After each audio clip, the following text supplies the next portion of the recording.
Okay, so let me start. Okay, anyway, thank you very much for participating today's open seminar, Transnational Transformation of International University Education and the Post-COVID-19 Pandemic, Dialogue between Europe and Japan. That is co-hosted by the Research Institute of Higher Education, Hiroshima University, and the International Strategy Office, Tohoku University. The impact of the COVID-19 pandemic towards university education is enormous and still ongoing.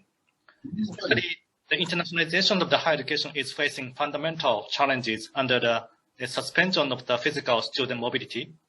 Instead, the digitalization of the university education is accelerated, and many interactions and the co-learning beyond the national border and the geographical distance are rapidly expanding. The context of the international university education are highly diverse and in respective higher education systems. In the UK and Anglophone countries, the degree of the damage from the pandemic and the geopolitics, as well as the financial affordability of the international students, are becoming crucial factors for international student marketing. Also, various types of the transnational education services, including MOOCs, are becoming active and inseparable component of the mainstream university education. In Europe, the international student mobility is still maintained even under the pandemic, while the physical mobility is becoming less important. At the same time, the digitalization and the still serious challenges of the pandemic is certainly accelerating the transformation of the university internationalization. In Japan and East Asia, the impact of the COVID-19 infection is relatively smaller compared with the North America and Europe. Having said so, international student mobility is still strictly controlled. Also, the rapidly ongoing digitalization of the society is posing a fundamental question if we could continue to attract international students through our current university education deeply embedded in the Japanese society, culture, and language. In Japan, the online-based international learnings are mostly pursued non-commercial based, while the outstanding of, for example, the language education towards the overseas providers through online is widely spreading. In this seminar, we will discuss the following questions from the perspective of the Japan, Europe, and Anglophone systems. Number one, first, what transformation of the COVID-19 epidemic and the countermeasures bringing about to the internationalization of university education? Second, what theoretical frameworks and data are available for relevant for achieving and analyzing, archiving and analyzing the current situation of the future prospects? We believe it is important to discuss these issues, referring the argument on the internationalization at home, especially focusing on the internationalization of curriculum. We invited two worldly leading speakers in this field, Professor Elspeth Jones and Professor Jos Beren. Then colleagues from two Japanese universities, Professor Kazuko Suematsu, Professor Keiko Ikeda, and Professor Yukaku Yonezawa will share the ongoing practices of the online-based international co-learning at universities in Japan. Then we invite Professor Hiroshi Ota as a discussant, and Professor Futao Han of Hiroshima University will make concluding remarks.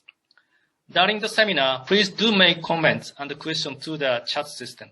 We sincerely appreciate your active participation. Thank you very much. Okay, thank you very much, Professor Yonezawa. So now we would like to invite two international speakers from Europe, Professor Elspeth Jones from Leeds Bucket University, the United Kingdom, and Professor Jos Beren from the Hague University of Applied Science, the Netherlands. Professor Jones and Professor Beren, please.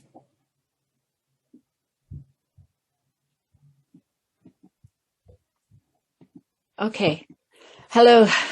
Sorry, I wasn't sure if I was to go straight in, but I'll share my screen.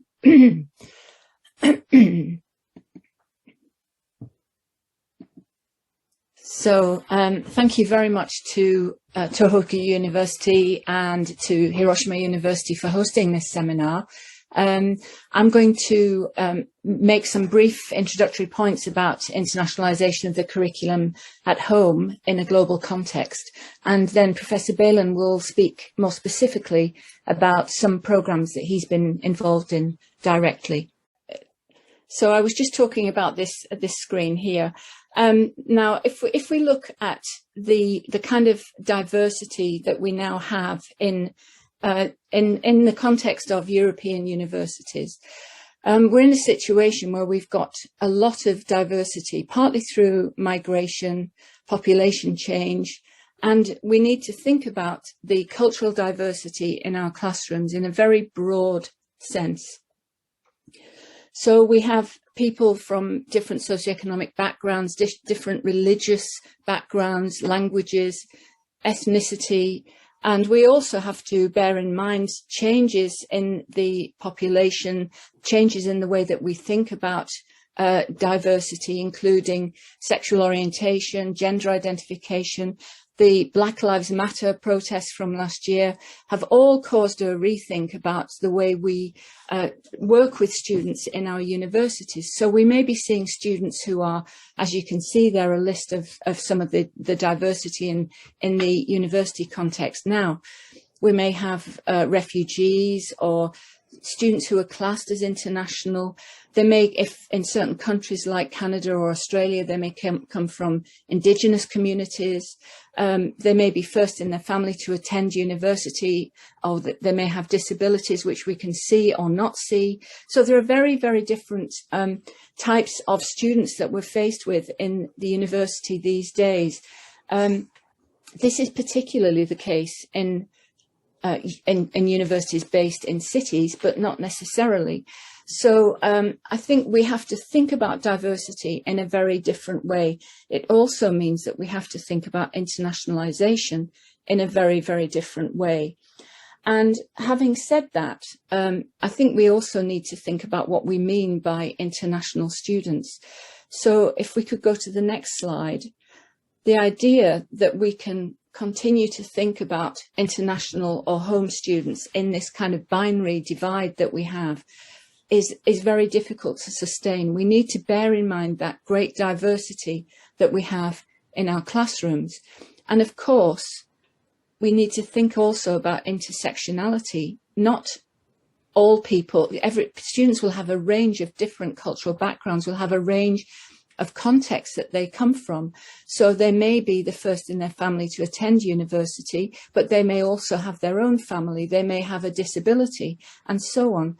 I think it's the way we think about diversity and cultural differences needs to be informed by a broader awareness of the kinds of students that we have in our classroom.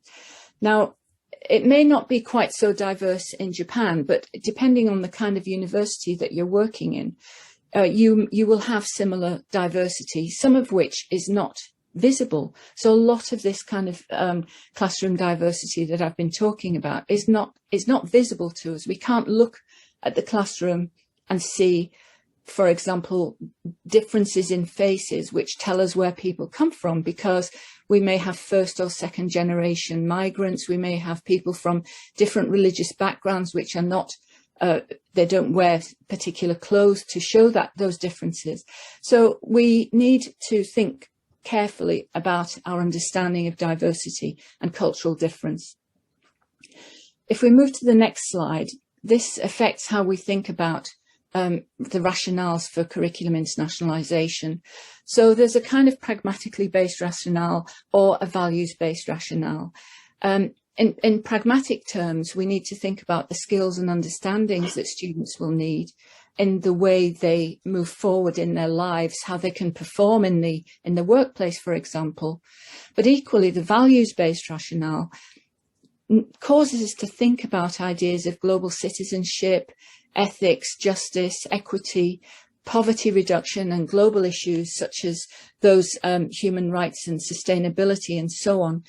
And we need to help students develop the kinds of attitudes which will allow us to apply knowledge and abilities to those kind of the values-based context that we see there. If we move to the next slide, we can see that the Council of Europe has even tried to build this into a model for competences required for democratic culture and intercultural dialogue. So we've got values, attitudes, skills, knowledge and critical understanding that they've identified, which will be needed as we move forward in this kind of values-based situation. I don't have time to talk about that in detail, but if you look at the next slide, there are the references there are easily accessible, and there's lots of useful information there. The next slide shows us that the pragmatically based rationale is focusing around global problems and the need to cross those boundaries to develop international and intercultural knowledge, and that we need communication skills to allow that to happen. So this is why we need to think about curriculum internationalization. And then then we now see that the United Nations Sustainable Development Goals cause us to think both in terms of values-based and pragmatically based causes for internationalization. Moving to the next slide, we know increasingly that internationalization is not simply about education abroad, because it's a privilege for a very, very small number of students around the world. And the global estimate of 2% of students able to have a mobility experience as part of their program is very, very small. So we need to think about mobility adding value to internationalization of the curriculum. The curriculum itself needs to be the focal point of our efforts. And if students have an international experience, then that's an added bonus. The next slide talks about further misconceptions, really, that we need to think about internationalization not only to do with other countries, but as you will see from my early slide there, the kind of diversity in the classroom means that we need to think about cultural others in a very different way, and we need to work on the values, attitudes and relationships that we can use to help us develop those intercultural perspectives. So it's not simply about other countries, it's about different cultures. And we need to develop the kinds of knowledge, skills and perspectives that an internationalized curriculum can bring. And if we use internationalization as a term, we think about moving bodies, whereas in fact it's changing the mindset, changing our approach and our ways of thinking that is more important than simply going to another country. Of course, going to another country can help, but it's very important to bear in mind cultural differences at home. So if we look at the next slide, we'll see that whether this is perceived as a 6 or a 9, it depends on which side of the picture you're standing on. So being able to go and think about the way other people are perceiving things is the key element of the idea of internationalizing the curriculum at home. So Jos and I, on the next slide, we devised a definition of internationalization at home. It's important to look at some aspects of this. We specifically say that this must be purposeful. Integrating international and intercultural dimensions into the formal and informal curriculum needs to be purposeful. We need to do it with a purpose in mind. It will not happen automatically. We need to think about how this is going to be available to all students, and not simply those who are able to travel. But the domestic learning environments means that students can learn from all kinds of international and intercultural contexts within their home learning environment, not simply within the university. So how can we create opportunities for students to experience international and intercultural dimensions, maybe thinking about different institutions or different companies or different organizations which come from different cultural backgrounds that we can help to support our students in gaining those intercultural perspectives. Now, if we move on to the next slide, we'll see that in a blog for the European Association for International Education, with Tanja Reifenrath, we wrote a blog and tried to explain in more detail what internationalization at home means. And I can't go into this in great detail because of little time, but if you look at the next slide, we will find that this is where you can have a look at that blog if you would like to. Again, the focus is on intercultural as well as international. If we move to the next slide, we see that, yes, that internationalization of the curriculum is relevant for all disciplines, not simply the usual, which we might think of, such as business or people who are working with people in other countries. So it's relevant for law, for example, because of international law or copyright or trade agreements. It's relevant for natural sciences, working with people across the globe in laboratories or in writing research articles together. Teacher education, we'll see increasingly varied classrooms, heterogeneous classrooms. And in medicine, for example, we have a situation where doctors and paramedics and people in health professions are working with clients and patients from different cultural backgrounds. So the internationalization of the curriculum, if we bear in mind that diversity, the intercultural element of it, is definitely relevant for all of our disciplines in universities. So on the next slide, it's up to the academic to think about this for their particular discipline, for their particular students, think about the learning outcomes and how they will be assessed to ensure that they're achieved. So thinking about how we can provide also a guided opportunity for our students to reflect on their experiences of this kind of cultural otherness is very, very important. And at the heart of it is thinking about reducing the idea of something being normal. Nothing is normal, it's just different. We have different contexts and people have different experiences and come from different cultural backgrounds. So going back to what I was saying earlier about the curriculum, we have the two kinds of curriculum that we're talking about today. The formal assessed curriculum with intended learning outcomes. We need to talk about what students will know or be able to do that they couldn't do before. We need to think about how the teaching and learning process can facilitate this and how the assessment will then make sure that the students can demonstrate that they've achieved those intended learning outcomes. So this is what we mean by the formal curriculum, that which is assessed.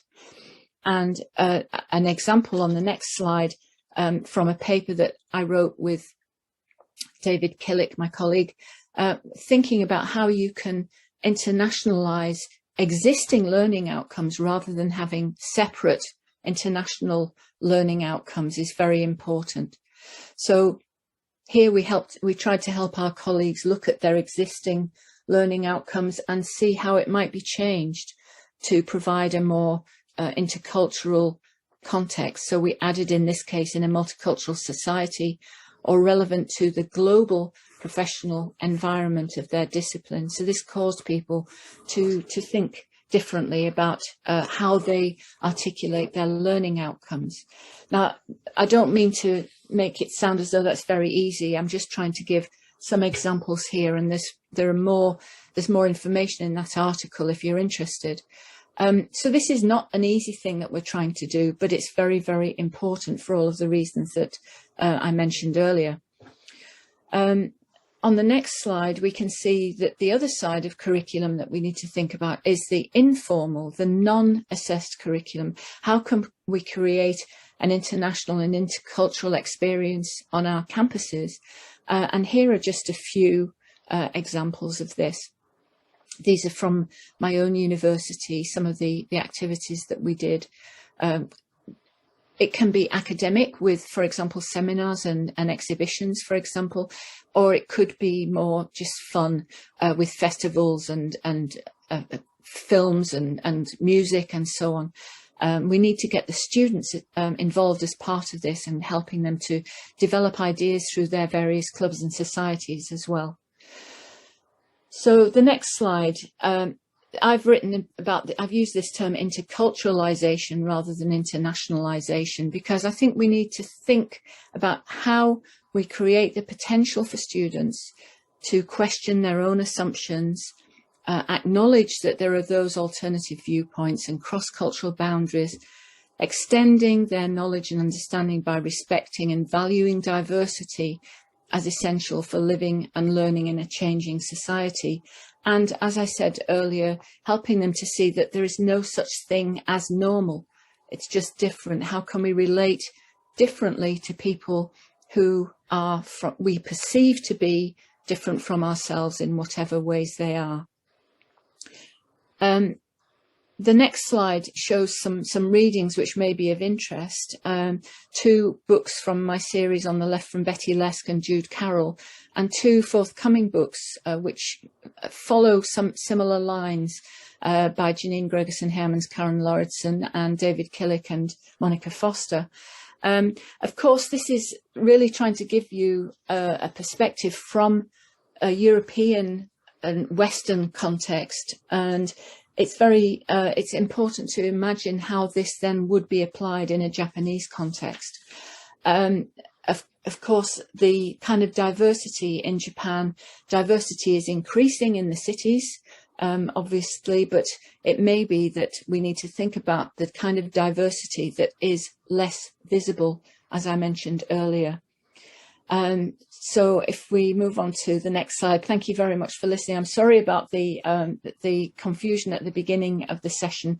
I hope you were able to get some ideas from this, and my references are there and will be available after this presentation. So thank you very much, and I'm going to pass on to Professor Balin.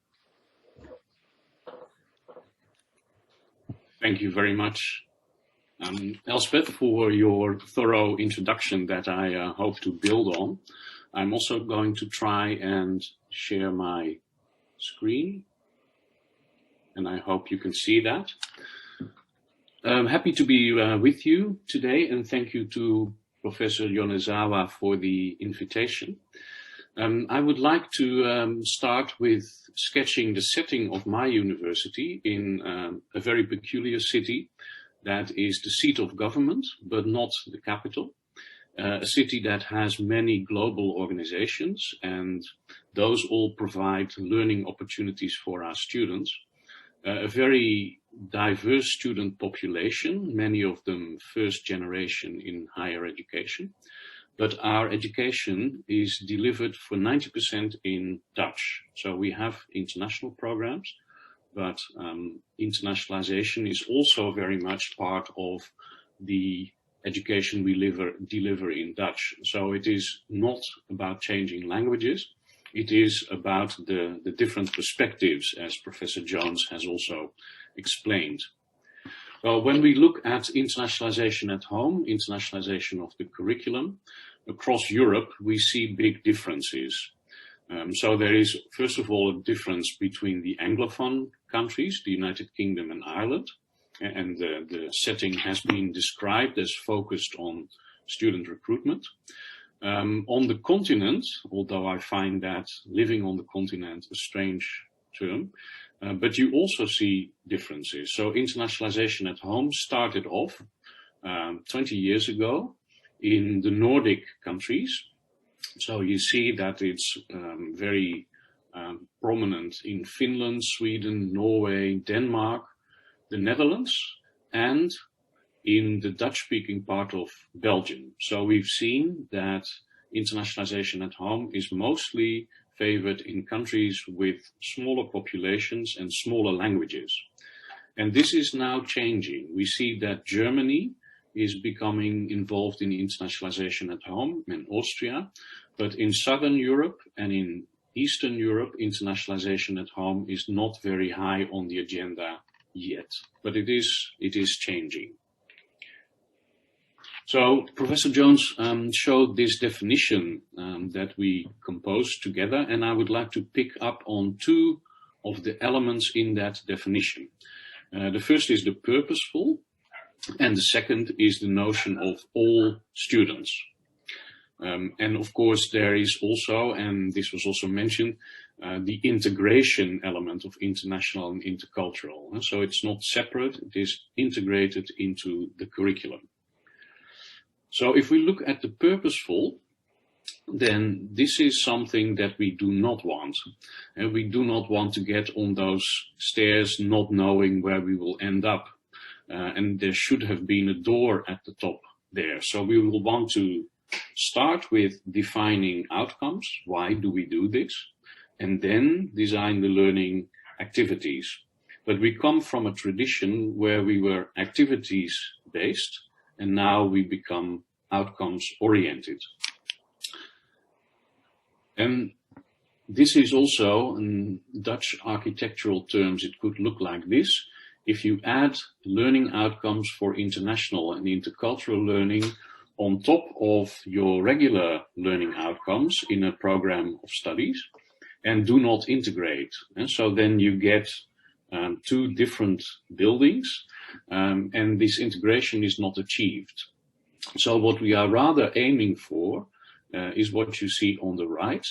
We see our students graduating at the level of that platform. That is our orientation. Those are our outcomes. And then we construct the ladder for them to get there. And so to integrate international and intercultural in all the steps of that ladder. So this requires that we think very carefully about our curriculum and do not insert one or two international modules, but we have an internationalized curriculum throughout. And some of the discussions that we're having are about big terms and big concepts like global citizenship. We talk about wicked problems, and those are the problems that require interdisciplinary approaches to solve. We talk about the sustainable development goals, as Professor Jones has already shown. We're talking about decolonization of the curriculum, and we talk about 21st century skills, employability skills, etc. And those are all boxes that need to be unpacked within a specific context. That is the context of a discipline. So this is very different in engineering as compared to primary education or business, but also in the context of the setting of the university. So just sticking on these labels is not enough. You have to unpack them and see what makes them relevant in a particular program of studies. And that is not an easy task. And moreover, it's not a task that anyone can do. This is typically a task for the academics in a department, because they are the only ones who can tell us what is relevant in their particular context. So that requires a lot of academic work. And internationalization at home involves many stakeholders. These are the stakeholders in implementing internationalization at home. It's not about teaching internationalization at home, because then the students would be at the center, but this is the stakeholders that are designing internationalization at home. And that is no longer the international office where internationalization was housed when we were only talking about mobility. And we're talking here about curriculum development. And it is important, therefore, that the academics are connected to educational developers, quality assurance officers, who can help them to design such an interculturalized and internationalized curriculum. So it is also requires us to rethink how we have organized internationalization in our universities. So in the classical situation, the mobile minority, the cultural elite, as they have been called by a Norwegian researcher, is still the norm. I saw in University World News a mention that in Sweden, the national policy for internationalization has failed because they are not sending the anticipated 25% of students abroad. So it will always be a small minority, a minority that has the mindset and of course the financial means to go abroad. But we will not reach the majority of students to get on that plane. The majority will remain on their bikes down below. And therefore it is strange that we still, also in the Dutch national policies for internationalization, put mobility first. And the alternative is an internationalized curriculum, but that is a sort of second grade. So we should flip that around. We should say we want to reach 100% of our students through the curriculum. And additionally, students may go abroad, but we acknowledge that that will not be all. And another thing that we should do is build on internationalization that students have experienced in primary and secondary education, because they have already experienced quite some internationalization. So we are still struggling with some concepts. I'm not sure if you recognize this picture, but this is by the Dutch artist Maurits Escher. His museum is close to my university. And these are the stairs where you can't tell whether people are going up and down or down. So this is the misconceptions. I just mentioned already that it's a misconception to think that internationalization at home is a second option for non-mobile students. It is a misconception to think that if you offer electives for a small percentage of your students, you are internationalizing at home, because we are talking about all students. It's also a misconception to think that you have internationalized the curriculum if you teach it in English, because it is about the perspectives, the different perspectives, the normal and the not normal that Professor Jones talked about, and that doesn't depend on language. It is about receiving international students, but it is also about how effective you are in making sure that your home students learn from those international students. And just having the international students is not enough. And finally, internationalization at home is also a preparation for mobility, but that is only part of it. So it is not equivalent to it. So these are some of the misconceptions that we are going up and down the stairs with. What we have found is that the key obstacles are precisely this confusion that muddles the discussion. We see that many universities include internationalization at home in their policies, but have no strategies to make it happen. And so writing it down in a policy document doesn't mean it is happening in the departments. We see a lack of connection between stakeholders, particularly the education specialists and the internationalization specialists, who should work together on curriculum development.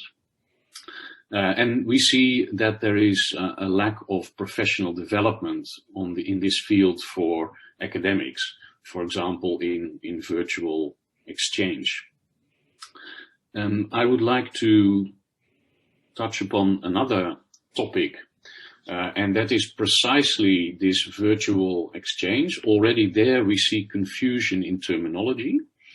We have chosen to embrace collaborative online international learning, particularly because of the collaborative element.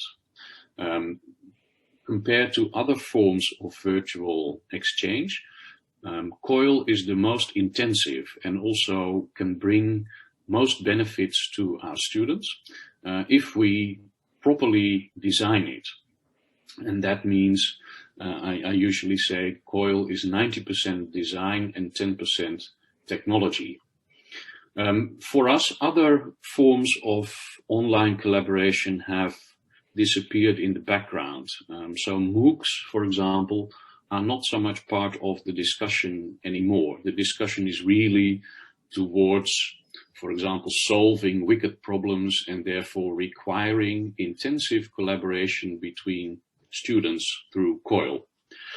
COIL and internationalization at home are not identical. So COIL does not often reach all students. It's difficult to organize for a large group of students.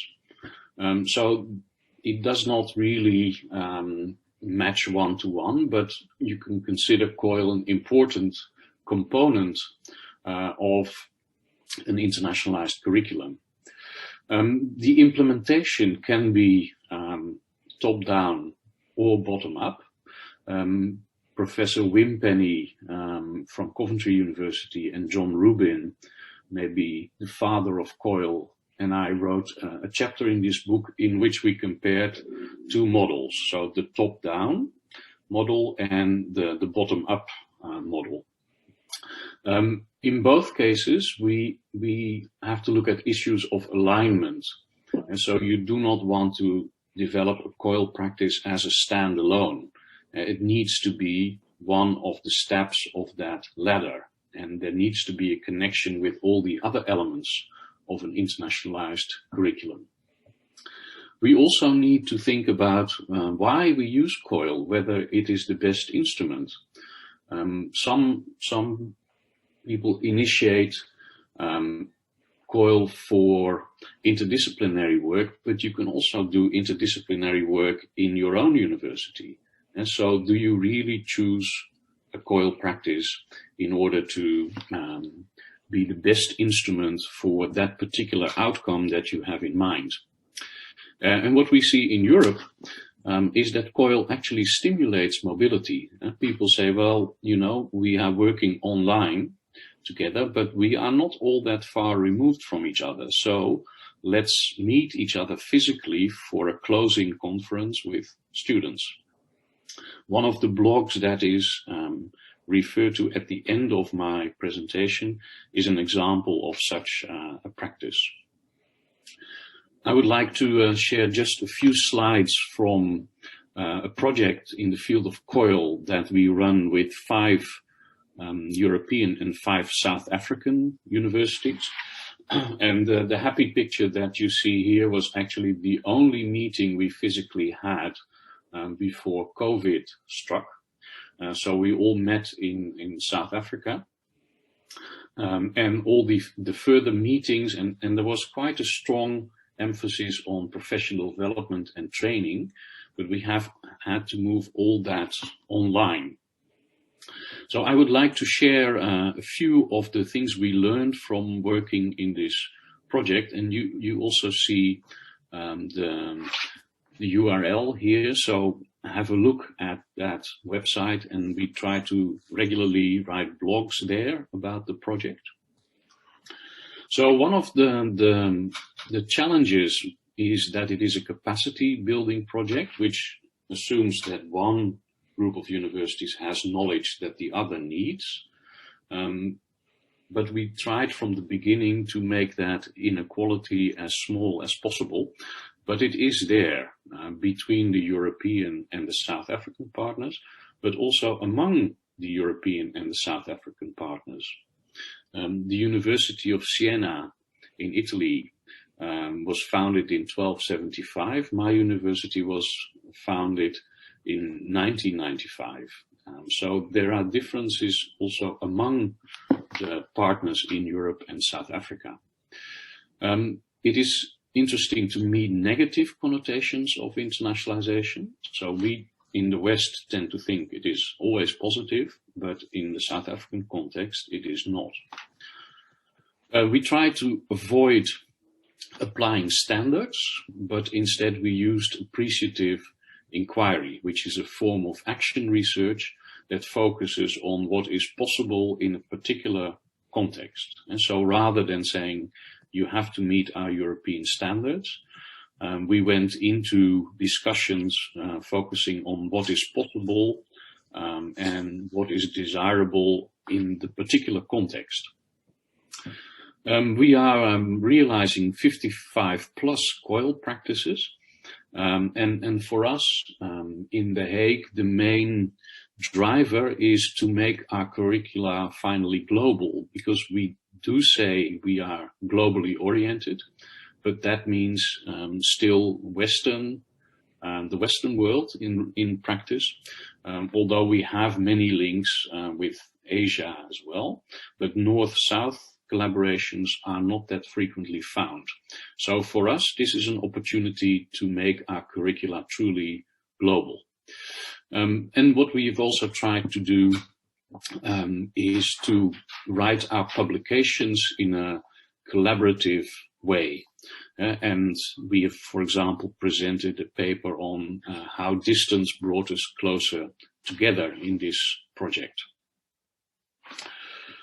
So we are learning how to handle colonial versus decolonial perspectives and how they relate to internationalization. And in South Africa, the discussion is also how they relate to decolonization, Africanization, and transformation of universities. The context is extremely important: the university, the location, the discipline. The C in COIL, the collaborative, is a special point of focus, because doing things together doesn't make it collaborative. The collaborative really is the key here, and students have to need each other. So you need to design in such a way that students work together intensively in order to finish this COIL practice. I mentioned something about MOOCs. We now know that 72% of the students participating in MOOCs does not complete them. And so that's not what we want. 90% educational design, 10% technology. So these are some of our learnings. And I would like to end with a view ahead, what post-COVID internationalization in Europe may look like. Bringing internationalization into all teaching and learning, benefiting from the international intercultural opportunities in the local environment wherever possible. You can think about short-term mobility within Europe and virtual exchange or COIL with partners further away. And remember, we were trying to reduce CO2 imprint before this crisis hit us. So it would not be logical to all get on the plane to Australia again for, let's say, 3 months mobility. And then finally, there will be the classical mobility understood as 6 months abroad at a partner university always. That should not disappear, but it will take a different position among all these other components of internationalization in Europe. And by the way, although the United Kingdom has left the European Union, we still consider the United Kingdom very much part of Europe. Thank you for your attention, and I hope I've given you some perspectives from some parts of Europe. Thank you. Okay, thank you very much, Professor Belen and Professor Jones, for wonderful presentation. So now we have about 8 minutes for Q&A session, and I'd like to invite anyone for making comments or questions to this presentation.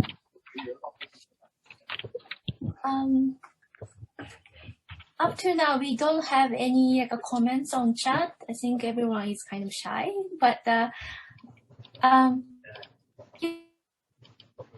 seems like I have Yonezawa Yukako Sensei have some questions or comments. If you are ready, could you please share with us? Okay, thank you very much. And thank you very much, Professor Jones and Professor Beren, for wonderful presentation. It was really informative. I have a small question for the Professor Beren's presentation. In slide page 10, so you mentioned you indicated about the obstacles and the enablers to internationalization at home. Because we had many workshops and seminars for our international educators this year for virtual intercultural collaborative working, I would like to know what point of a shortage you find in professional development for academics in virtual exchange. Could you share some example if you have? Yes, thank you. And I can send you a model later that we developed. Let me say that we started out with a sort of traditional workshops for those interested. And then we would have one person from 10 different programs. And they would return to their program, to their department, and they would not have anyone to talk with because they had been the only ones going to this training. And their questions came afterwards. So we have flipped this around and we are now going into the departments, working with a group of academics through an action research approach. And that engages them in discussion on why do you want to internationalize, what is important for you. And what we've also learned is that we should work on learning outcomes there and then with the academics and not leave that for someone else.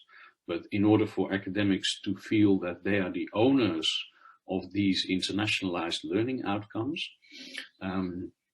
we need to do it there and then. So we've gone into the departments. It's a slow process, but it's very rewarding because you get very rich discussions. So in short, that is sort of the path that we went from offer-based to questions-based and action research. I hope that answers your question. Yes, thank you very much. It seems like very informative. Thank you. Okay, thank you very much, Professor Belen. And we actually have one more question to Professor Belen from Umemiya Sensei from JICA Research Institution. And he asked you about, Professor Belen mentioned that you met a negative connotation of internationalization in South Africa on slide number 13, but could you kindly elaborate a little bit about it more and why is that? Yes, thank you for your question. If you read University World News, you will find some of these notions of internationalization being an imposed concept from the North. And so if you talk about indigenous knowledge from South Africa, that is considered very important. People feel that that is not part of a curriculum which was designed by others in Europe, mostly the Anglophone countries. There is also some backlash against internationalization at home, which I think is a misconception because internationalization at home allows you to build in those local traditions if they are relevant for you and indigenous knowledge. But I think it is mostly the idea that the Anglophone world has imposed a concept of internationalization as a business model on us. And I must say that in the Netherlands, we are not comfortable with that model either. Thank you. Yes, thank you very much, Professor Belen. If you have any more comments or questions, you can just ask question. You orally, I'm not by comments. We still have like 3 minutes to go. It's dinner time. Okay. Professor Ashizawa, you have any questions? Oh, no. Oh. Okay. Okay. There's one question from Professor Noble. Sorry if my pronunciation wrong. So question goes to Professor Belen again. He would like to hear more about what are the difficulties regarding policy implementations. Yes, thank you. I briefly say something about that. Internationalization at home, those boxes and concepts need to be unpacked in a department. That's where the discussion needs to take place. And policies, top-down policies, are very supportive, but they do not automatically make this happen. So what you can do as the leadership of the university is strengthen the bottom-up development. For example, by supporting some pilot programs, by making sure that programs and academics use the support of educational developers, and of course, internationalizing those educational developers first.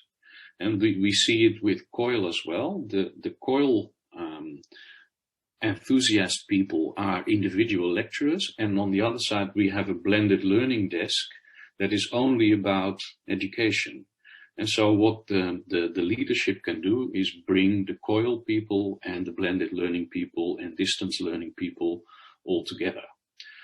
So that would be a clear top-down activity. Okay, thank you very much. Okay, I guess that Professor Ota asked a question to both of you that those cultural events and festivals are often one-time events that do not lead to sustained momentum of intercultural learning. How would you be able to solve this problem? Shall I respond to that? I think I understand exactly the point that you're making, Hiroshi-san. I think it's very important to see this as part of a program of events, and it supports other things that are happening within the curriculum, within the formal curriculum. So I think having a sustained program which goes right through the year is very, very important. So yes, if you just did it for 1 week a year, exactly, not much influence.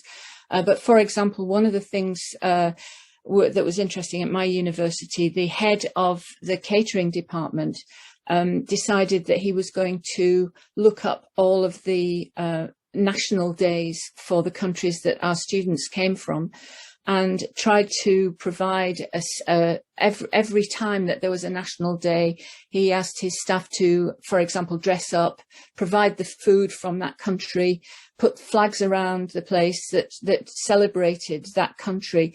So if you have, for example, one of those every week, which you might do if you have students from lots of different countries, there's a sustained sense of international and intercultural issues going through that. So I agree entirely that it in itself, it does not deliver the intercultural learning, but it does help to raise awareness and supports what's happening in the formal curriculum. Okay, thank you very much. We actually have one more question, but I think the time is up, so we can continue our discussions and questions session right after the next session of the 3 Japanese speakers. So let's have a break here. Okay, thank you very much for coming back to our session. And then today, from now on, we have 3 other presentation by Japanese speaker. First of all, from Professor Suemasu from Tohoku University. So if you're ready, could you please share your slide and start? Sure. Okay. Should I start? Okay. Yes, please. Okay, great. Thank you.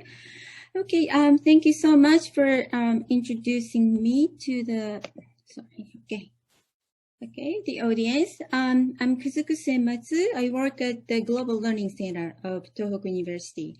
I've been involved in intercultural collaborative learning in the past decade, of course within the university I work at, but also in a larger context, offering workshops or faculty staff development seminars.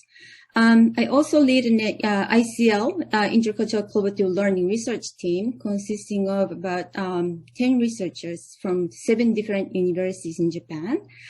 I'm not sure if I'm qualified to speak on behalf of the whole Japanese universities, but at least I will try my best to go over some accomplishments as well as challenges in intercultural collaborative learning in Japan.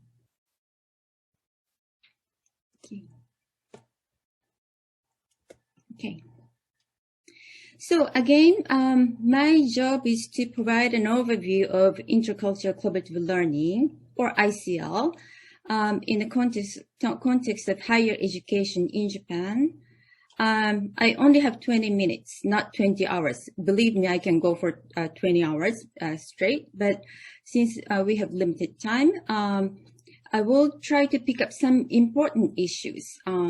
So it might be a good idea to look at the ICL from the aspect of policy, educational practice, research, and the latest virtual development. Okay. I have to warn you that I might have to go really fast, like Shinkansen, time to time. So if you have any questions or comments, please let me know in the end. Okay. Okay. I'd like to begin with the definition of ICL, especially used in this session.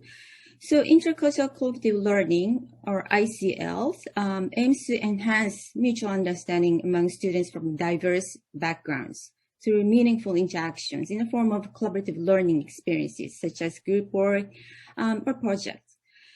So it stimulates learners thinking, and of course, encourage them to accept the others, and which will lead to the integrated process leading to the generation of new ideas, new values and ideas. Okay, so this is the educational method to be implemented in designing curriculum, programs, classes, or even activities, and facilitating meaningful interactions among learners, and assessing their learning outcomes. Okay. All right. And also, before getting to ICL from the policy, let me recap some of the university internationalization projects led by the MEXT over the past 20 years. Okay, so G30 is gearing toward the education for international students, and GGJ is mainly for domestic students, for outgoing. And then Top Global is more comprehensive. Okay, and also inter-university exchange project. This is based on a specific agenda, tropical. Okay, right. So let us look at whether or to what extent ICL is represented in the proposal of G30 and GGJ. I'm talking about proposals, okay?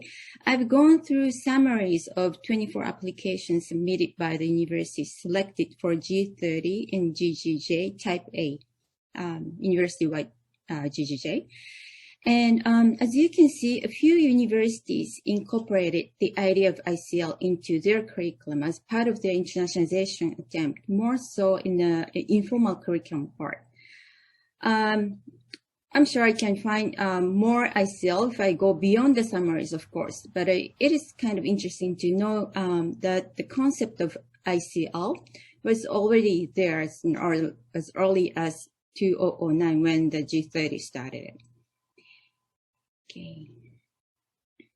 And just one more quick note. You might have already seen this, the report published by the project team of MEXT about post 300,000 international student plan.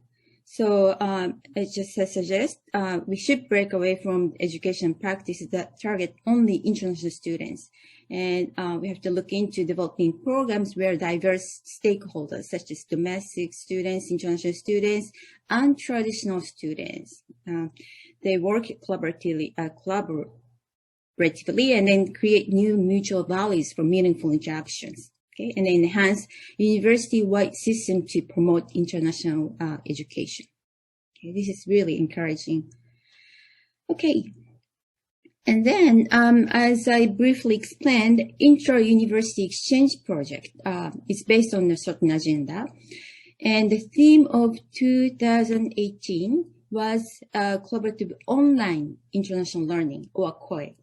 Okay, according to the website of Tokyo University Foreign Studies, the COIL is an innovative teaching method that facilitates intercultural competency, global awareness, and cross-lingual communication for students to prepare them for multicultural professional environments. I have taken this from their website. So my understanding is the COIL is the online version of ICL. We'll learn more about this from Professor Ikeda later on from Kansai University. Okay. Now I'd like to talk a little bit about how ICL began and developed. ICL started appearing in Japanese higher education in the late 90s. First as a Japanese affairs subject, which is part of Japanese language education programs, which of course target only international students. Japanese language instructors brought volunteer Japanese students into their classrooms for the purpose of increasing the contact between international students and domestic students. And this purpose part is another wave, which came when GGJ started. Instructors who were involved in international education now wanted to bring international students into their classrooms. Okay. And then with the increase of EMI programs classes and a set of classes were added to ICL. Okay. Let's look at ICL classes offered by different universities in Japan. Professor Takahashi, who is my colleague at the Tohoku University, she did some interesting study looking at the course lists and syllabuses of 84 national universities and 35 private universities, and identified universities that offer ICL as part of their curriculum. I added some information about the governmental funding and the number of international student enrollment to this data. And from this, we can see some link between the number of ICL classes offered and the funding, more so for national universities. Also, the number of classes and the number of international student enrollments, we see some link as well. Okay. So how is or should ICL be situated in the curriculum internationalization? I'd like to give you an example of Tohoku University, where I work. We have spent past 10 years on merging classes only for international students and classes mainly for domestic students. And we assisted instructors to develop mutual learning goals and outcome for all students, and developing guidelines on how to design ICL classes, and we constantly offer workshops. Now we are working toward bringing ICLs to one of the core parts of general education curriculum. It's been really challenging, but we are almost there. And of course, our ultimate goal is to spread ICL to all undergraduate education and even to the graduate education curriculum.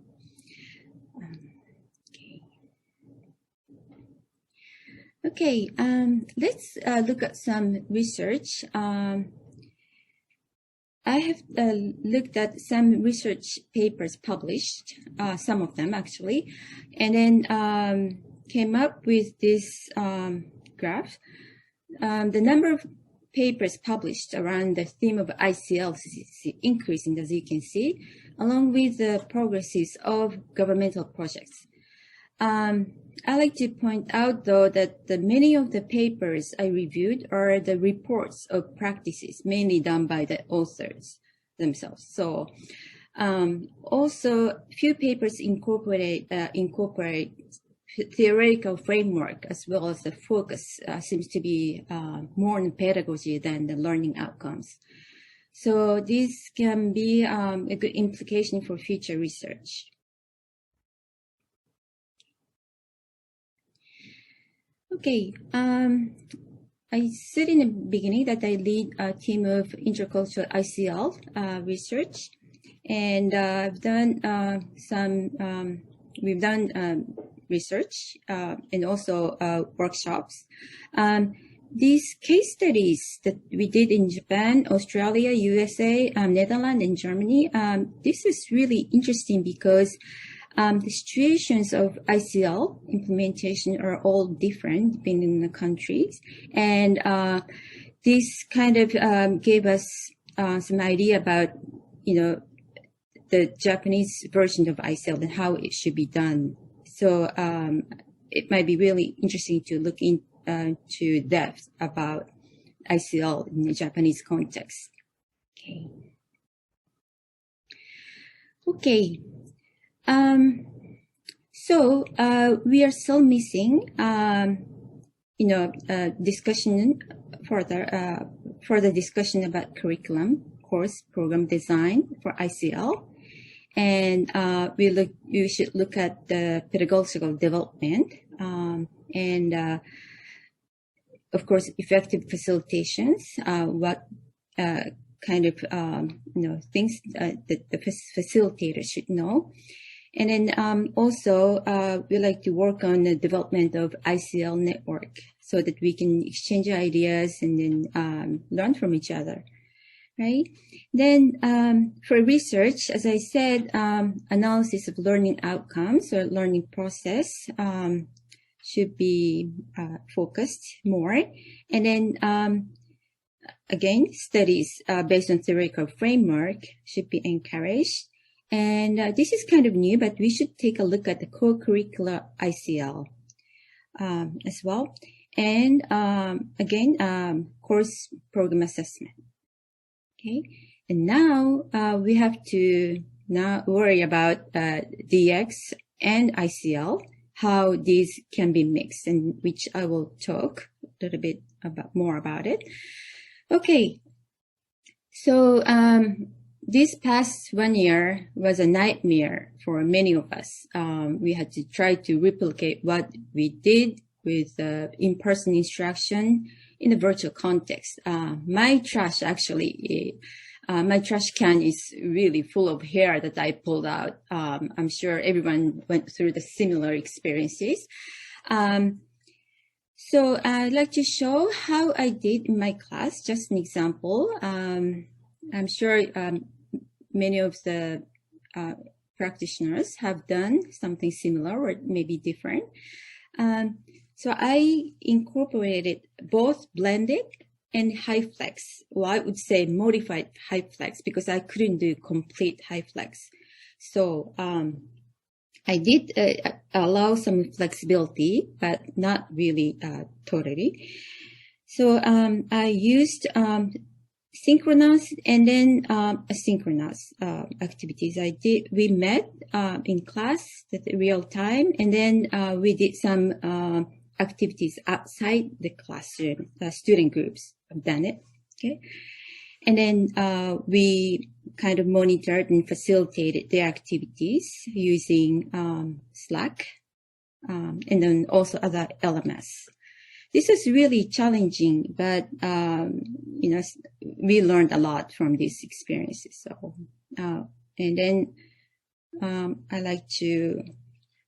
I keep saying we. The reason is because I worked on this challenge with a great group of student advisors or student supporters.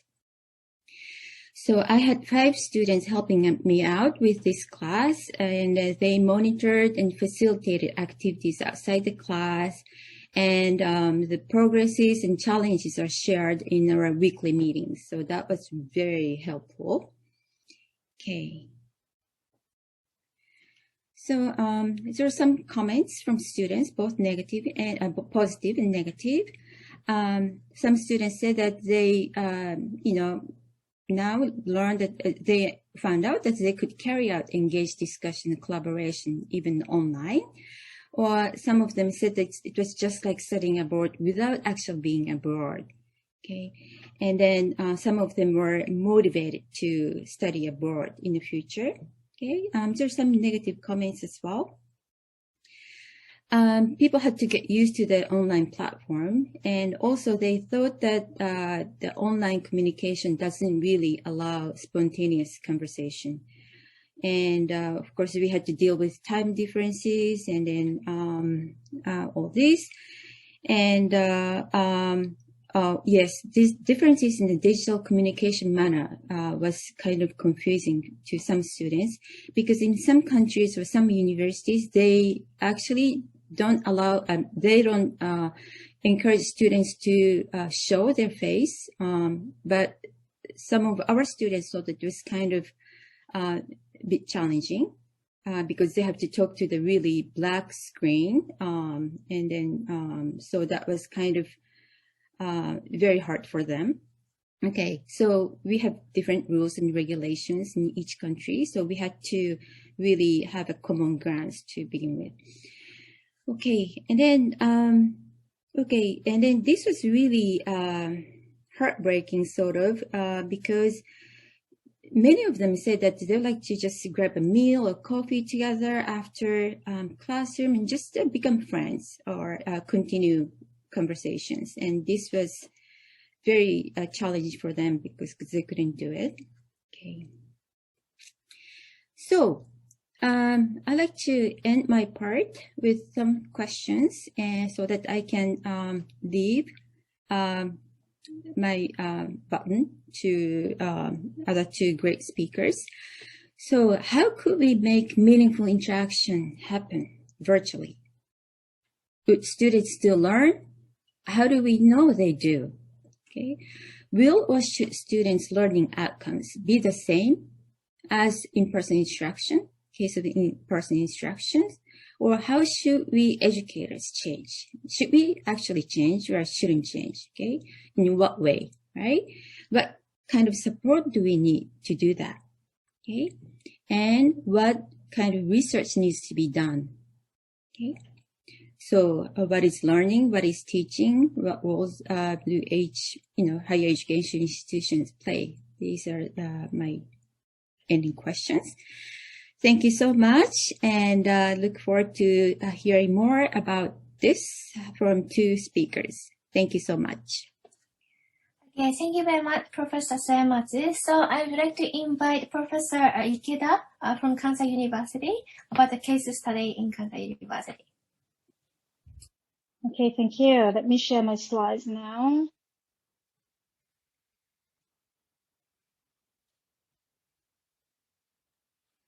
Hope you can see it.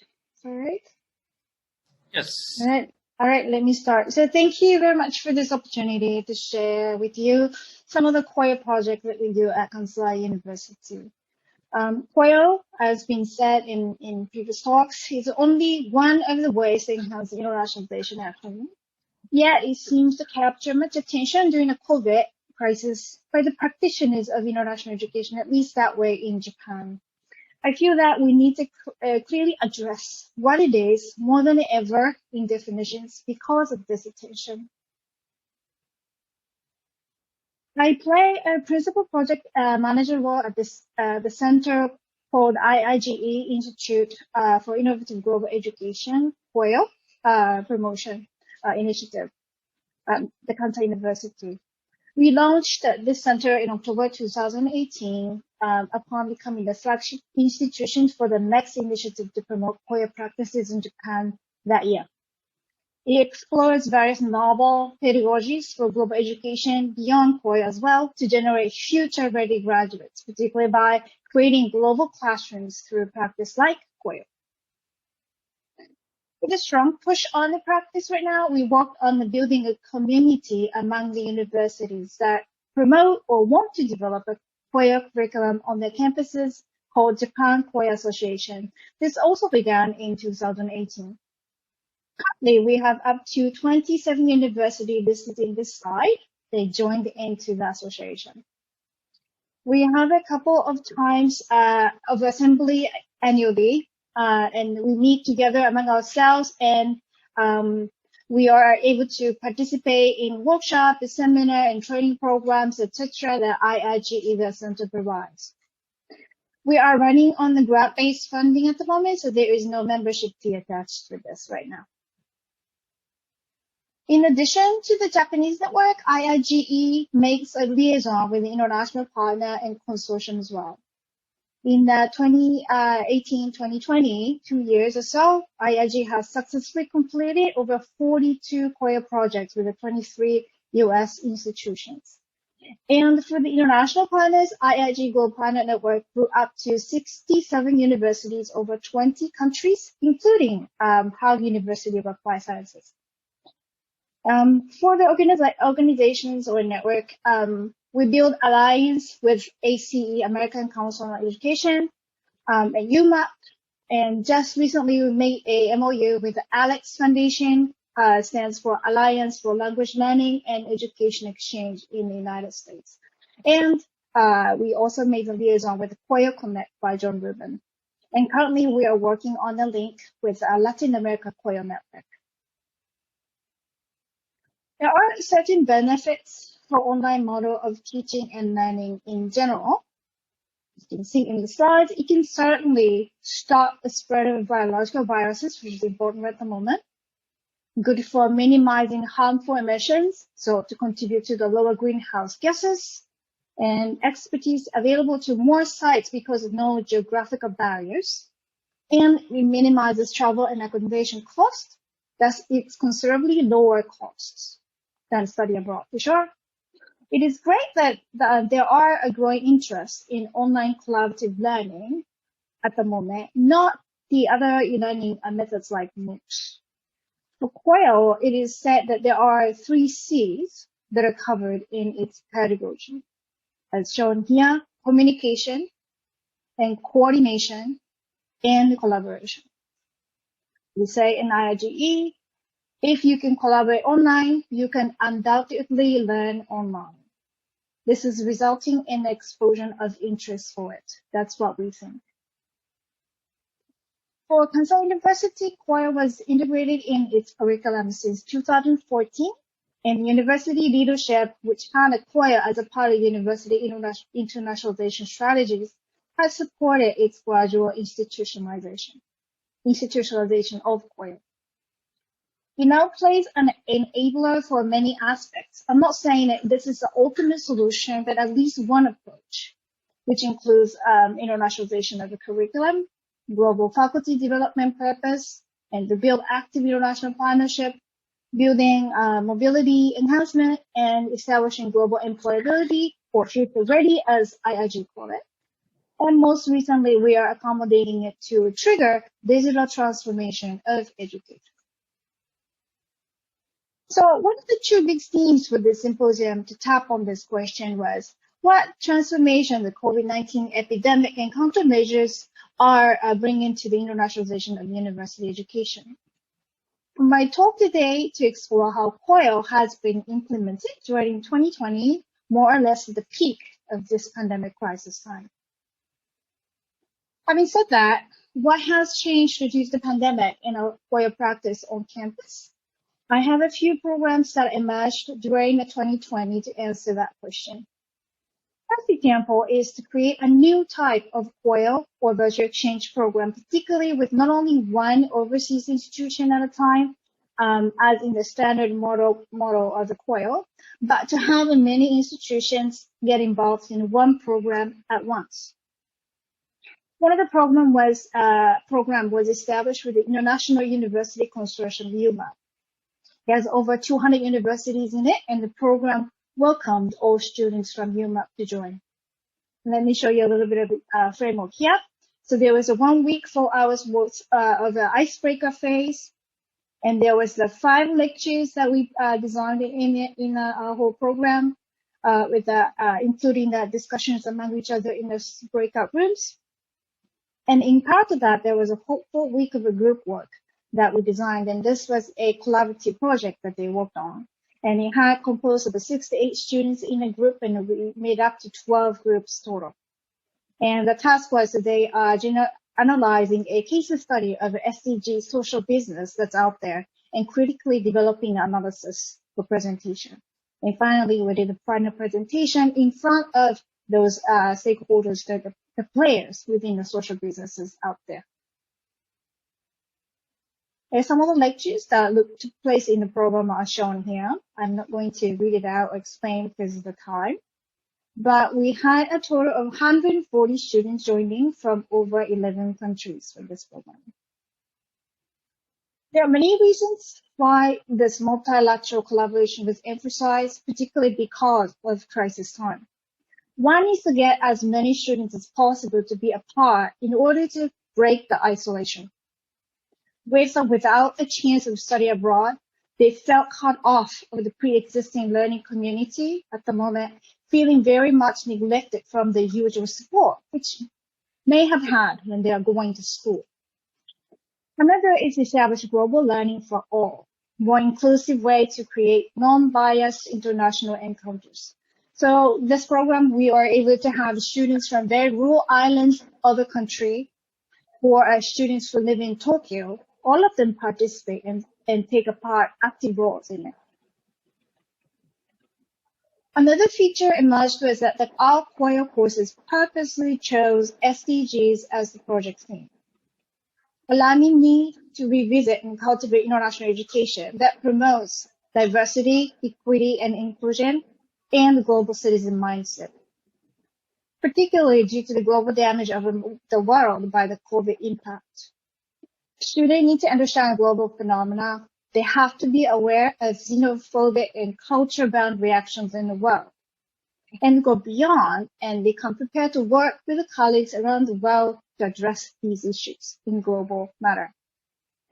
Healing and recovering from this global mass disaster needs care, and we believe that international education can play a critical role. To illustrate some of the examples, I have two COIL examples that happened this last fall semester in winter to share. One is pre-university COIL. So San Pedro College in Philippines, the course was Entrepreneurship Mindset, and University of Hawaii, Hilo, Personal Finance and Real Estate Development, and Kansai University, a course on Information and Communication Technology. The main task is to come up with a social business plan aiming at SDGs, UN as Sustainable Development Goals. They need to generate a pitch promotion video together. This is the project that they are working on using editing tools. And let me share with you one of their product in the end, which that we found that very impressive. I'm going to only show 30 seconds of this, so you're just going to get this image on.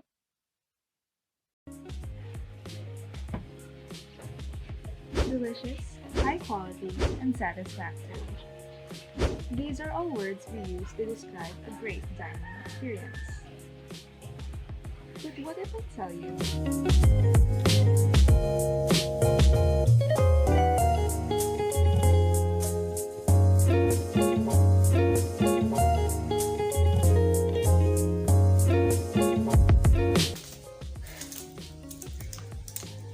Here at the Fifth Sense, we offer you the news which is burden of your dining experience, serving you the best regional cuisine of your community, providing the beneficial change for both environment and the community. But before we get any further, why an eco restaurant?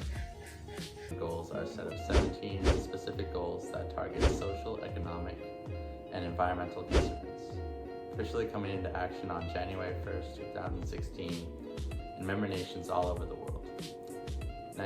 Essentially, with this goal, we would like to maintain, create, and develop conditions under which human and nature can exist in harmony to support and sustain present and future generations.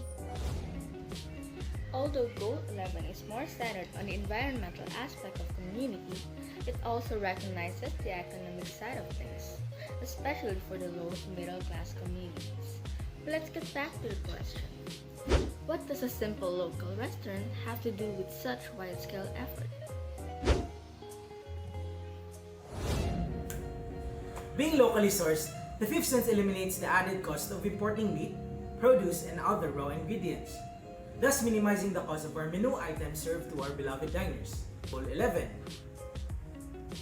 Well, how about environmental benefits? Along with supporting local farmers, ranchers, and businesses, the Fifth Sense also aims to become zero to minimal waste through efficient food preparation and utilizing food scraps. For example, fruit and vegetable seeds may be collected, dried, and resold back to the local farmers that source the restaurant's produce, creating a cyclic synergism between the restaurant and its key partners. Additionally sourced and eco-friendly. cost-efficient, and worthwhile. We bring the best regional cuisine to your community. And all the while creating an avenue for sustainability. What are you waiting for? Drop by at the 5th Sense. Making a change, one bite at a time. All right. You can see now. Yeah. So if you wanted to see the slides, the video later, I would love to show it to you later. And this was just a snippet of it, and I'm just going to move on. So as I was explained, this was the video product that they were producing. And for this coil, we can locate this to be at the multidisciplinary or interdisciplinary in what I call the coil interdisciplinary map, integrating knowledge and methods from the different disciplines using a real synthesis of approaches. Another core program was just finished this February. A collaboration among Singapore Polytech and Kansas University and a couple of US universities, JMU and Clemson University. The main coil task was similar. They produced a business pitch on their startup plan.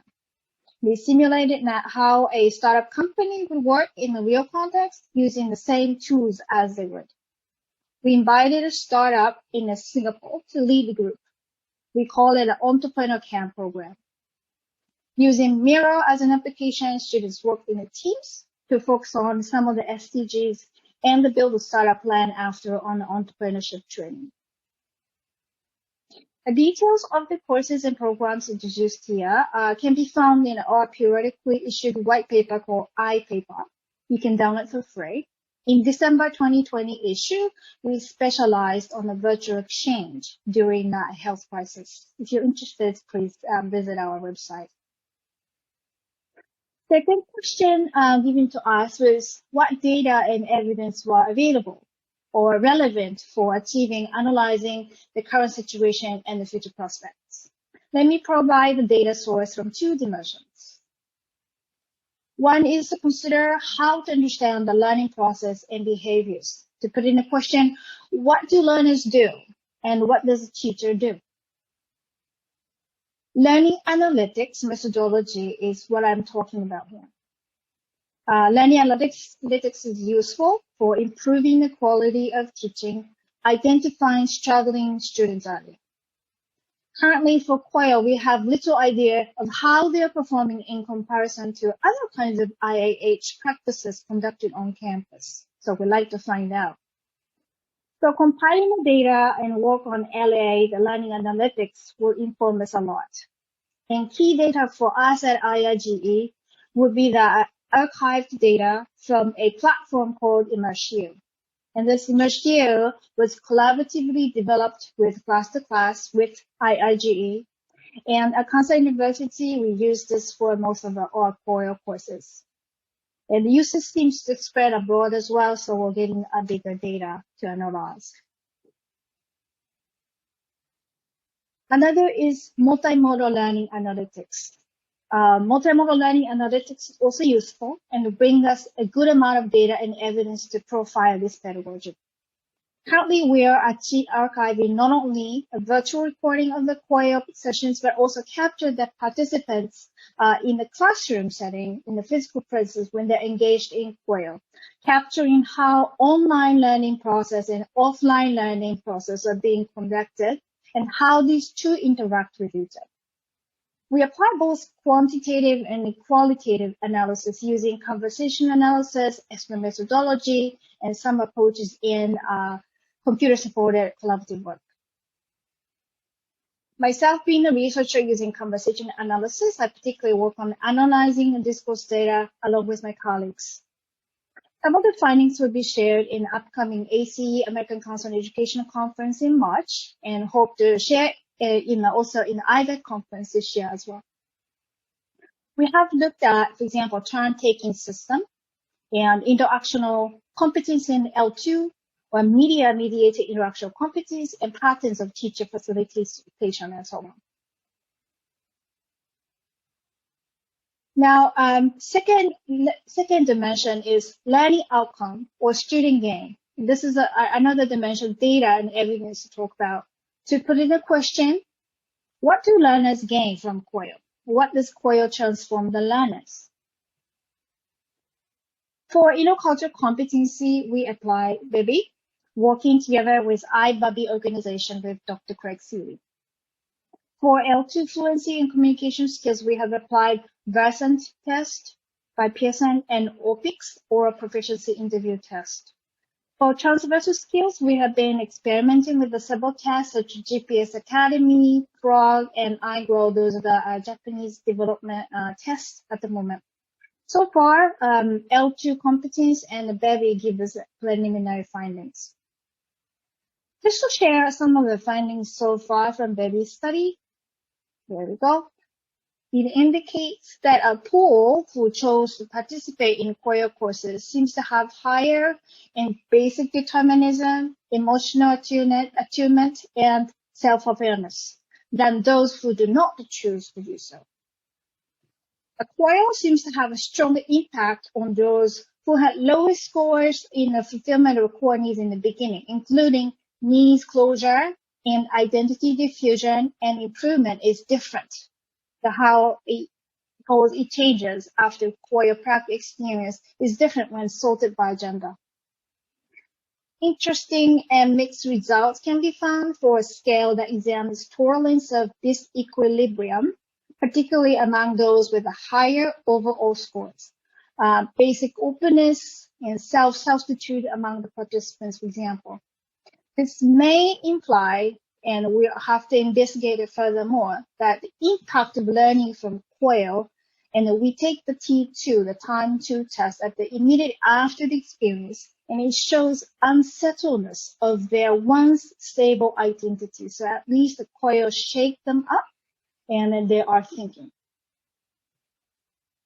Of course, further analysis needs to be done, and together with iBabi and other organizations, we're planning to generate a report furthermore. But for the BIBI results, we're hoping to generate a report by the end of March this year. All right, that would be the end of my presentation. Thank you very much for your attention. Okay, thank you very much, Professor Ikeda, for a wonderful presentation. So next, we would like to invite Professor Yukako Yonezawa from Tohoku University. Hey, thank you very much for introducing me. I'm going to sharing my screen, and I'm going to speed up my presentation. Hi, I'm Yukako Yonezawa from Global Learning Center of Tohoku University, and my role today is to introduce the case of intercultural collaborative learning at Tohoku University. Here, can you see my slide? Yes. Right, thank you. So let me start with a brief introduction of the Tohoku University. So Tohoku University has 4 campuses in Sendai City, which is located in the northern part of Japan. Today I'm speaking from here, Sendai City. And its history is relatively old in Japanese higher education context. It was founded in 1907 as the 3rd national university. And this historical episode may be a reference to think about how much we were ready for diversity in students. It was the first Japanese university to accept female students that was not formally admitted in the early 20th century in Japan.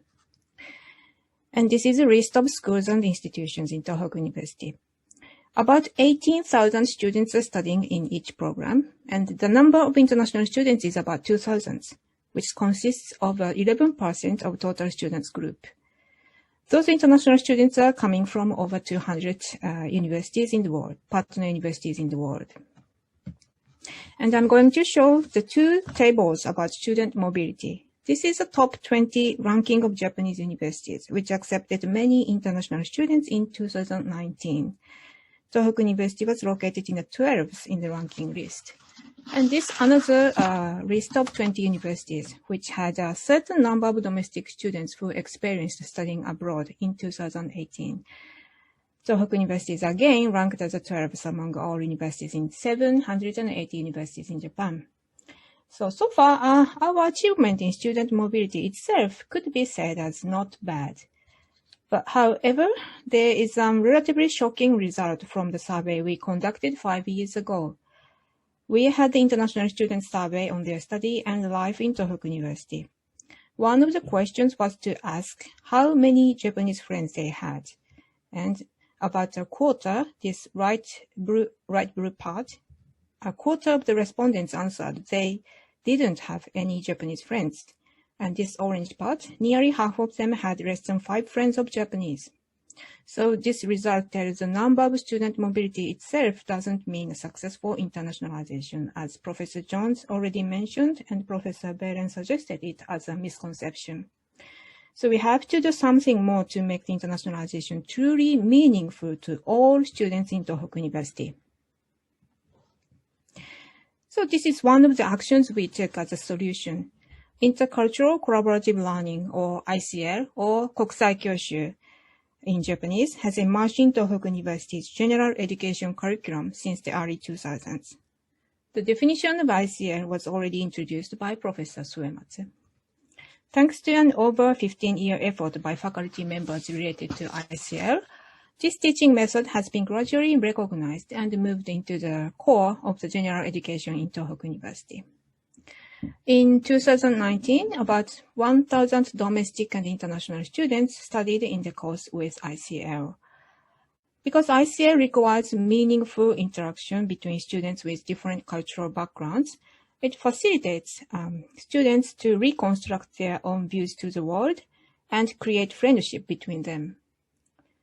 Our ICL initiatives have been successful, and we collected an increasing number of international students, particularly exchange students, into ICL classrooms. However, the pandemic had a huge impact on the ICL movement in Tohoku University. This is a change in the numbers of international students before and after the pandemic. The table doesn't seem to give us such an impact of the pandemic in our international student numbers, but actually it did in classroom. The ICL tended to collect many international exchange students, colored in orange here in the table. So this number is those who registered as exchange students, but they actually couldn't come to Japan and had to stay in their home country. So there were actually no exchange students on our campus. We had to do something to conduct ICL class from spring semester. So this was one of the main reasons why we started our project to cope with the pandemic.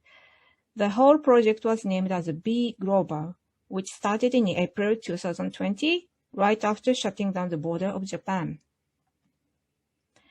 So Be Global project was planned in Global Learning Center and spread out throughout the university. Global Learning Center was in charge of activities of international education, including student mobility, EMI programs, and intercultural collaborative learning. Be Global project installed the digital tools and environments into those functions, and it consists of these 4 streams. But I'm going to focus on this second part today, called Virtual Community for Intercultural Collaborative Learning. So this is what we did after the pandemic. In last March, we realized we couldn't collect sufficient number of international students in our classrooms. So some faculty members immediately contacted some of our partner universities to ask whether we could collaborate online in teaching. 2 instructors in American and Canadian partner universities said yes for collaboration. And those courses were offered by Professor Suematsu, and she already described what happened in her courses in her presentation. In the following fall semester, we increased the courses which could offer online collaborative learning. There were other 2 actions we took in Be Global project. One was to form a student support team. There were some students who already learned in the ICL classrooms. They knew the benefit of learning with peers from different cultural backgrounds. So we thought they could be a good facilitator of ICL. We collected 11 undergraduate and graduate students who could lead the collaborative learning, as well as being a good help for teachers to conduct classes in a virtual environment. As we expected, supporters did very well in helping the students' discussion in the virtual classrooms. The other thing we did in the Be Global project was to offer many workshops and seminars for international educators about how to deliver interactive online classes. It was a good opportunity for me to exchange information about challenges, issues to be discussed, benefit points, ideas for the future of ICL. And this is an example of the online ICL courses I offered last fall semester. This course is to think about livability, or sumiyasusa in Japanese, of regional cities. The students focus on one topic, such as public transportation in the countryside, or disaster prevention, or how to live with wild animals peacefully in town, and to give a presentation to show what they learned and suggestions for future improvement of the topic they chose. The sessions were 15 times in total, and I assigned half sessions to conduct virtual ICL. I invited students from 2 partner universities, Monash University in Australia and University of California, Riverside in USA. We used Zoom for a virtual classroom and used Padlet for a virtual discussion among students. There were some challenges in my online course. Difference in academic calendar was a challenge, and it would be a typical issue in the future trial of online ICL that would be easily overcome by an effort of one institution. Imbalance of student number between partner universities was another issue. Actually, we cannot find the exact number of students in classroom until we open the course. So this was another issue. The last challenge was about the ability of operating the language of instruction. It was sometimes hard for Tohoku University students to just follow the discussion by the native speakers of English, but I think they did very well though.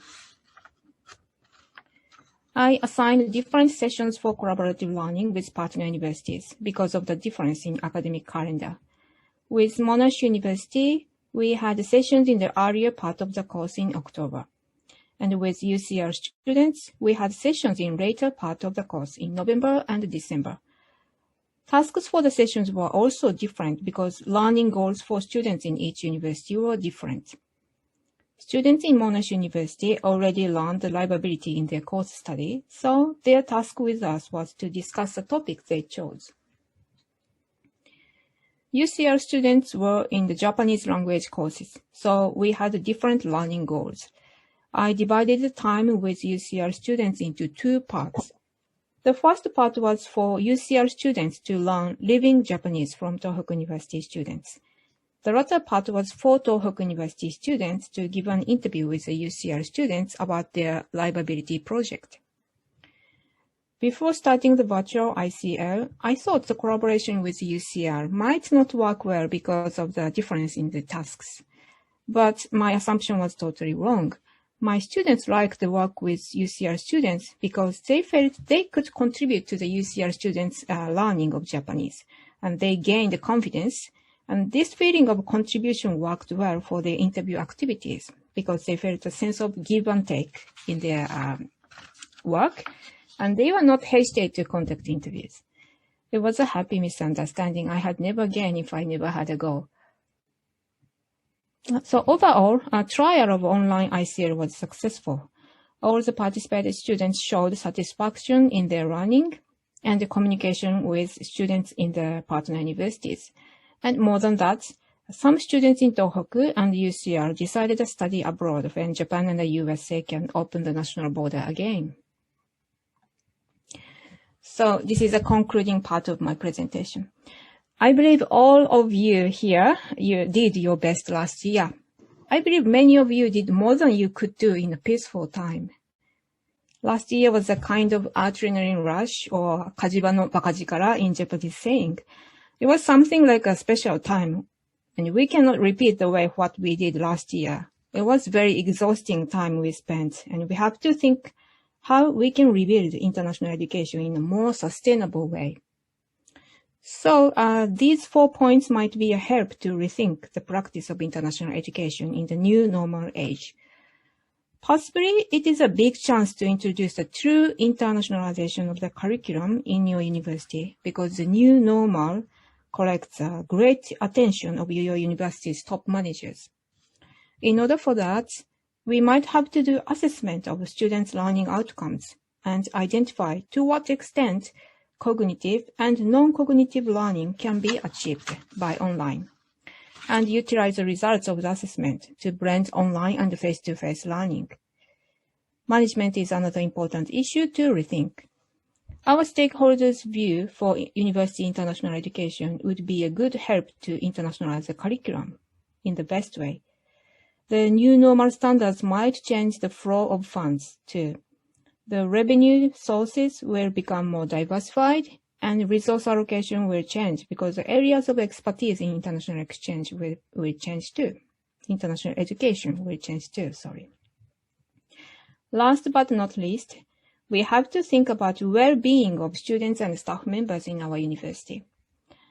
How has the pandemic impacted on the students and the teachers' physical and psychological health, and especially students who enrolled 2020 and after are seriously suffered from compulsory isolation? We know that university is not just a place of gain knowledge, but a place to make lifelong friendship and global network. So we have to plan a practical solution to support young students to socialize themselves. So this is the end of my presentation. Thank you very much. Okay, thank you, Professor Yonezawa, for a wonderful presentation, and thank you for keeping your time. So now we would like to have a discussion session, and then we would like to invite all 5 speakers for this discussion session. But before starting the discussion, I would like to just summarize what we have for the previous session, since we have 3 questions during the break, and then actually Professor Jones and Professor Beren already answered to those questions on the chatting, but I just want to share with you, because I just make a very brief summary for that, and then I just try to summarize what the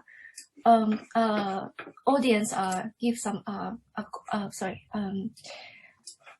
questions, and also I try to summarize the answer from the Professor Jones and Professor Beren.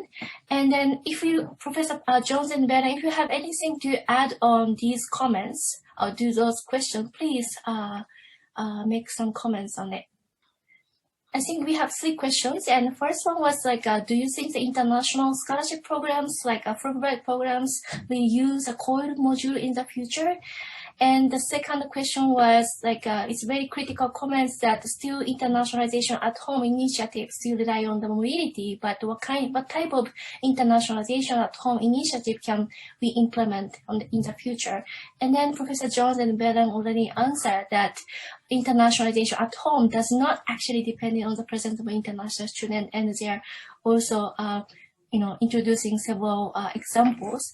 And the last question was like how internationalization at home, cultural educational initiatives in Europe involve the local migrant communities.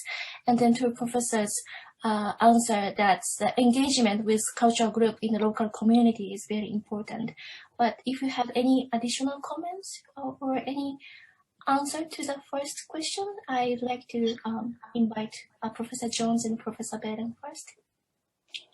I can maybe add a perspective. Sometimes, because in The Hague, but this goes for many cities in Western Europe, we are extremely diverse, and we sometimes have a discussion among colleagues whether we can do internationalization at home without international partners. So entirely working with the components of internationalization and interculturalization, to take over Professor Jones's term, that we have in the city. Embassies, companies, local groups, our diverse student body, etc.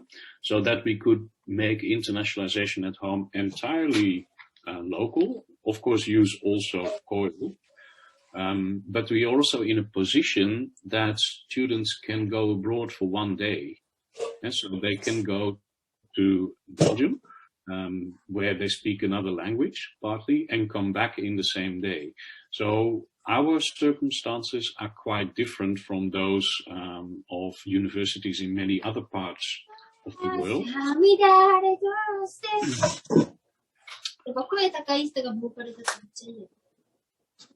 There is, however, one thing that we always stress, and that if you talk about global, you also talk about local, because global issues have a local repercussion, have a way of manifesting themselves locally as well. And since people live in the local community, you have to have both perspectives. Global citizenship means also local citizenship, where you can influence society. You cannot do that for the world as a whole, but you can do it locally. So this changing of perspectives between local and global is something that we see recurring all the time, and it is quite important. Thank you. Thank you. Can I add to this as well? I mean, I think the problem is, well, because we call it internationalization, it masks. I was talking earlier about that sort of values-based approach to internationalization. The idea that it's international is masking the way we're thinking about these issues. And Professor Balin there has just mentioned the local dimensions, and the local dimensions are really, really important to this. You don't need to have international students in order to think about internationalization at home if you think about it in terms of different cultures. And as I said earlier, cultural difference is not always visible. And so even though you're in Japan, it may look as though everybody is the same, for example, underneath, everybody's got a different life experience, a different worldview, different ways of thinking, which we can use to explore these relationships and exploring things from the perspectives of other people. So until we provide a kind of safe space for students to discuss their own personal differences and, different perspectives, we are going to carry on assuming that there needs to be an international element. So you can have what we're calling internationalization at home does not need an international element. You can look at diversity within the local community. Now, I used to live in Japan and I taught there for 3 years.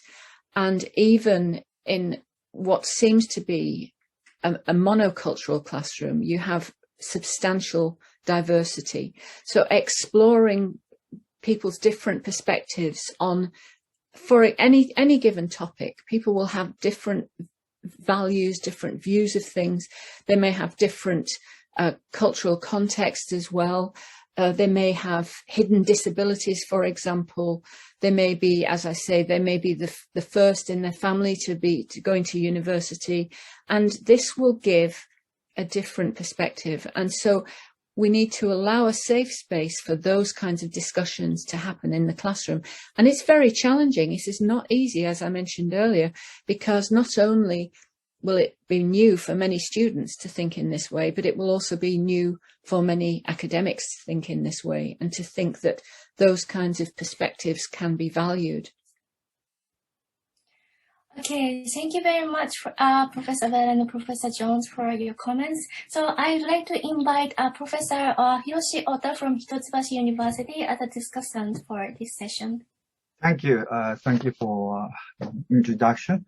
Sounds like, and I just have memo, but aerospace talks quite a lot about the things I prepared, but I'm just want to talk about today's all presentation was very informative. I learned a lot from those presentations.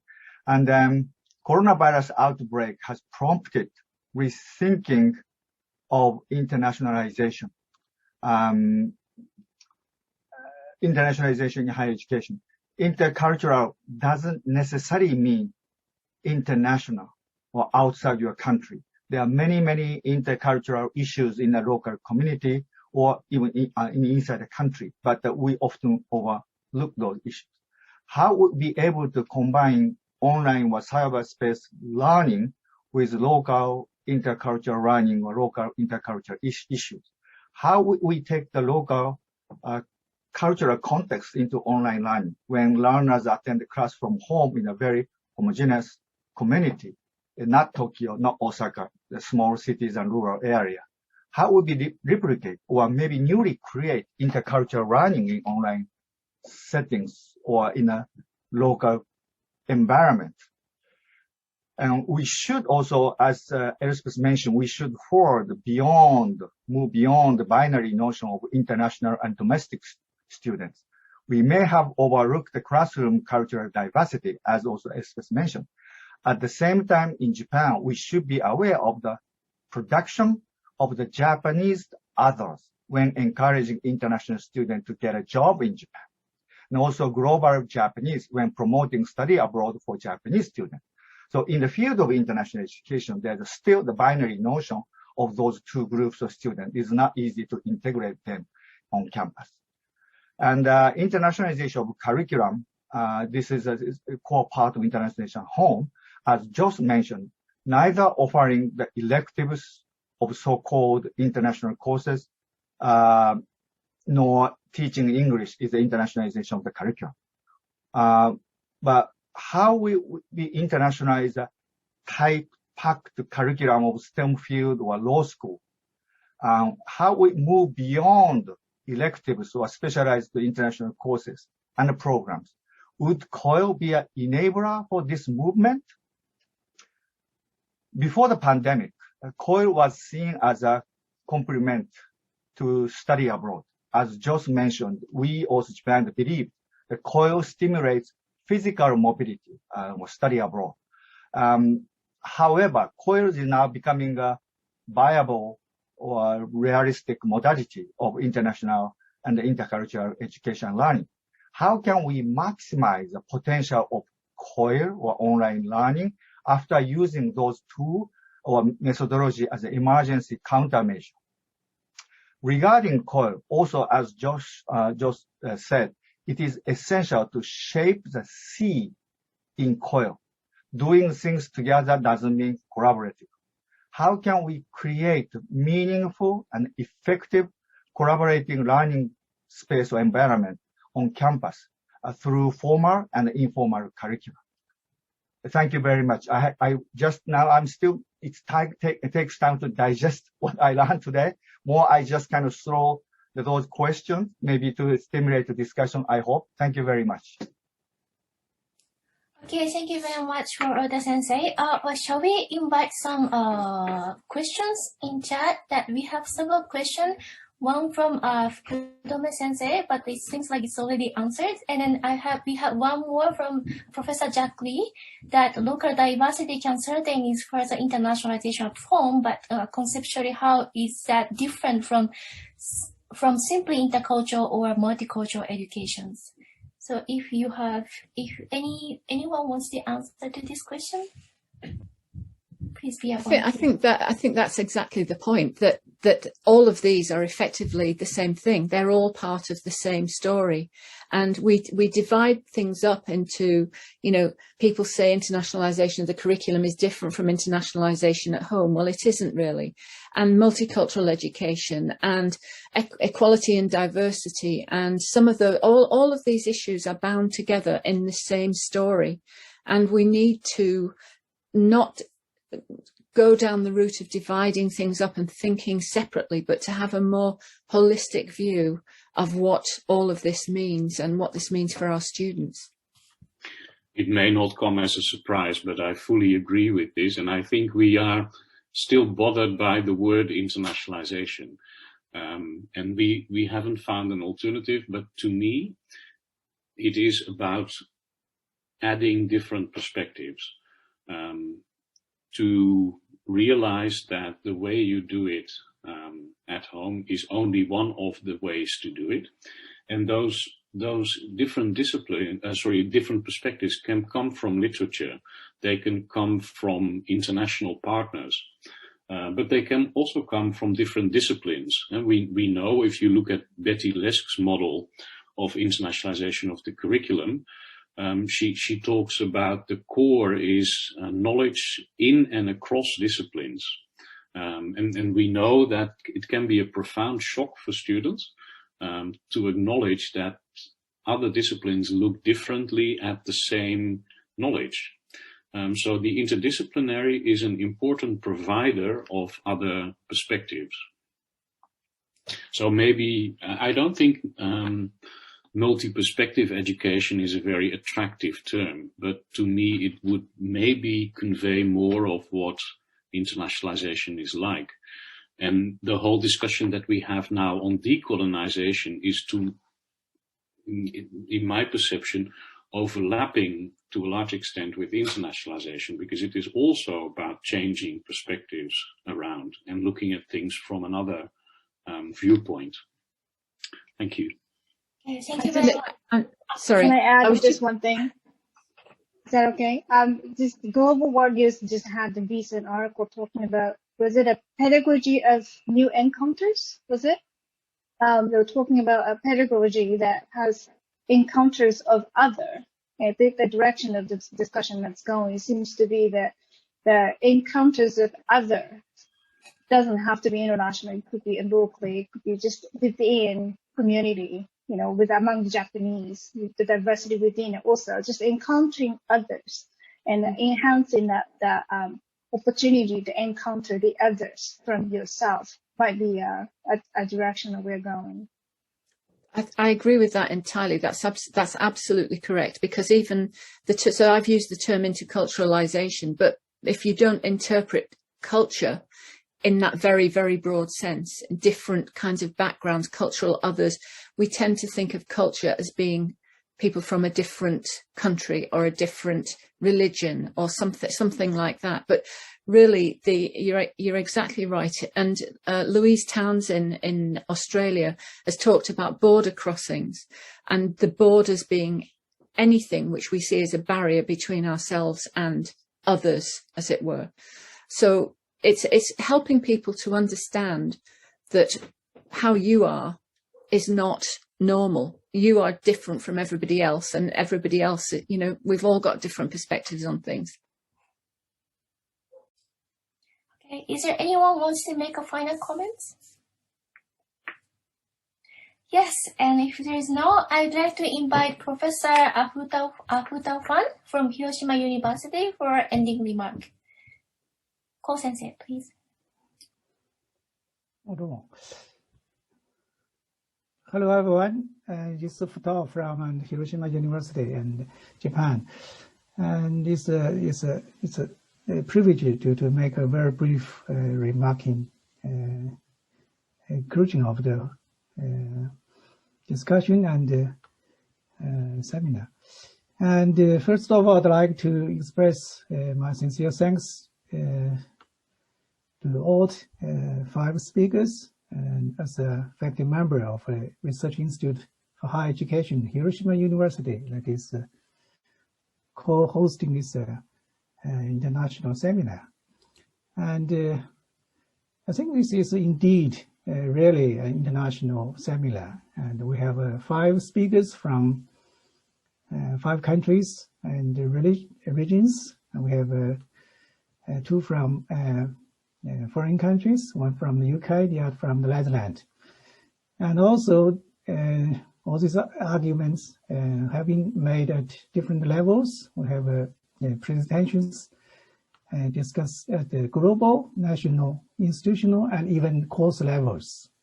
And also, all these discussions have been touched on conceptions, policies, and even practice of internationalization at home in particular.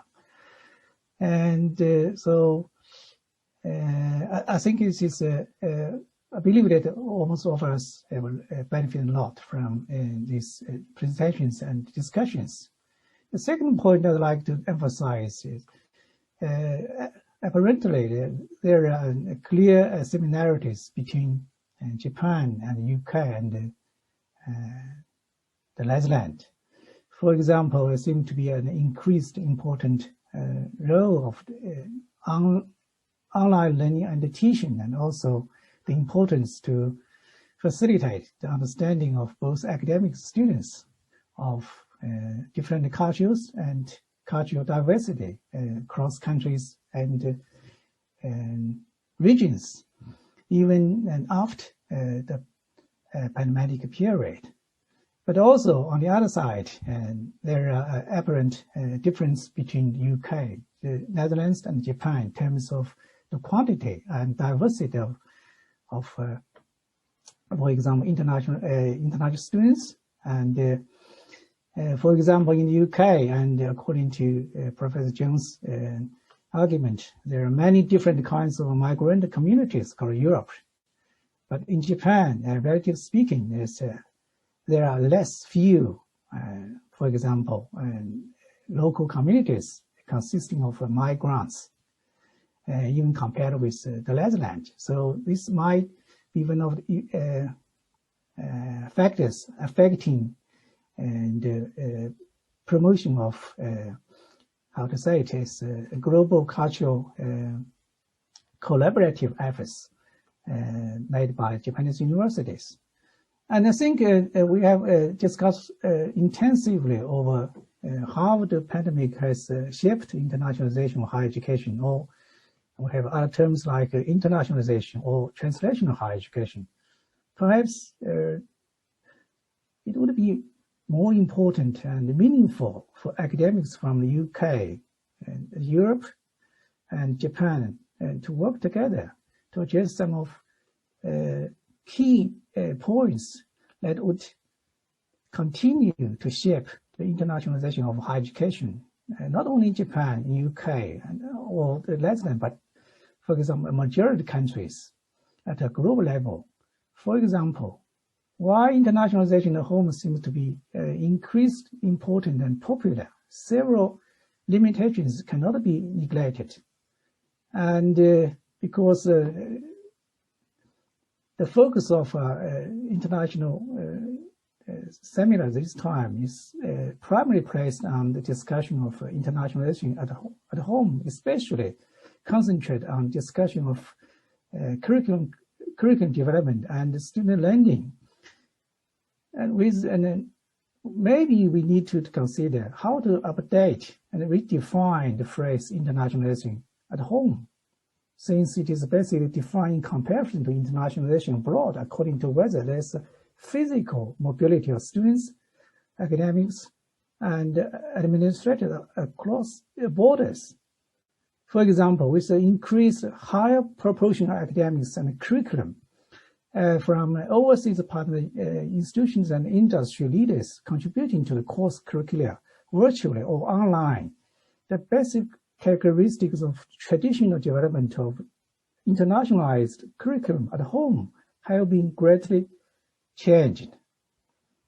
And related topics, there is a little doubt that online teaching and learning would become more important. However, how to evaluate the effectiveness of online teaching and learning, especially student learning outcomes from their participation in online teaching and learning, this is a very important issue that we have to address. And finally, understanding cultural diversity or difference cannot be only limited in classroom or formal curriculum. Perhaps they can be learned, understood, experienced through more from informal curriculum. Campus culture, in-person communication with students with different values of culture, and more importantly, the environments in which students are living, their communication with local community and local people outside campus. I have listed several important issues to be addressed in the future. So hopefully we may meet again and work together in person and virtually on these issues. Thank you very much. Thank you all. Okay, thank you very much, Francis, for your final comments.